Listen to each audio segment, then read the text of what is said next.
קולות בלבב בנימה, נפש יהודי הומיה, ולפתי מזרח קדימה, עין לציון צופיה.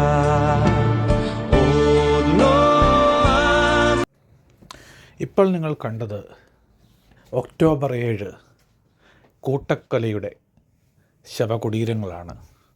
Hamas Israel മണ്ണിലേക്ക് നടത്തിയ അധിനിവേശത്തിൻ്റെ ആ തീവ്രവാദ പ്രവർത്തനത്തിൻ്റെ ഫലമായി മരിച്ചു വീണ് കിടക്കുന്ന പാവപ്പെട്ട സാധാരണക്കാരായ വ്യക്തികളും കുഞ്ഞുകുട്ടികളും സ്ത്രീകളും ഗർഭിണികളും ഒക്കെയാണ്. ഈ കണ്ടുകൊണ്ടിരിക്കുന്നത് വേറൊന്നുമല്ല, ഹമാസിൻ്റെ ഒക്ടോബർ 7 ആക്രമണത്തിൽ തകർന്ന് തരിപ്പണമാക്കപ്പെട്ട കെട്ടിടങ്ങളാണ്. കിബൂത്സ്, ആൾക്കാർ കൂട്ടമായി താമസിക്കുന്ന സ്ഥലങ്ങൾ ആക്രമിക്കുകയും ബൈക്കിലും പാരഷൂട്ടിലും കാറിലും ബന്ദികളെ കൊണ്ടുപോയി ആഘാത പ്രകടനം നടത്തുന്ന വീഡിയോകളാണ്, അതിൻ്റെ ഫോട്ടോസാണ് ഇത് കണ്ടുകൊണ്ടിരിക്കുന്നത്.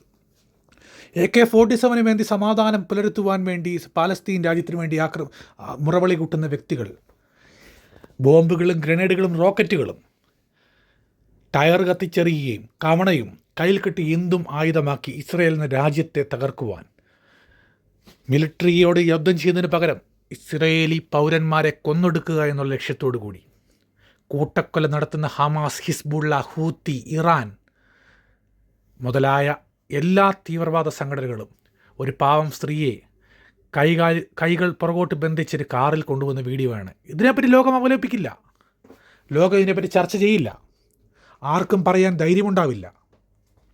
പക്ഷേ നെവർ അഗെയിൻ.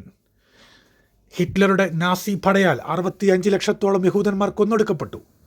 പക്ഷേ ആ രാജ്യം ഇന്നും തലയുയർത്തി നിൽക്കുന്നു. ഏതൊരു ശത്രുരാജ്യവും എത്ര കഷ്ടപ്പെട്ടാലും ആ ഒരു ചെറിയ രാജ്യം, ലോകത്തിന് മാതൃകയായി നിൽക്കുന്ന ആ ചെറിയ രാജ്യം നിലനിൽക്കുക തന്നെ ചെയ്യും. ഹസൻ നസ്രുള്ള, ഇസ്മയിൽ ഹനിയ, ഹമാസിൻ്റെയും ഹിസ്ബുള്ളയുടെയും ഹൂതിയുടെയും ഇറാൻ്റെയും സകല തീവ്രവാദി നേതാക്കളെയും ഒരുപോലെ കൊന്നൊടുക്കുക തന്നെ ചെയ്യും. ലോകഭീഷണിക്കും ലോക സമാധാനത്തിനും ഭീഷണിയായ എല്ലാ എൻറ്റിറ്റികളെയും ഇസ്രയേൽ തച്ചുടയ്ക്കുക തന്നെ ചെയ്യും. Never again means never again.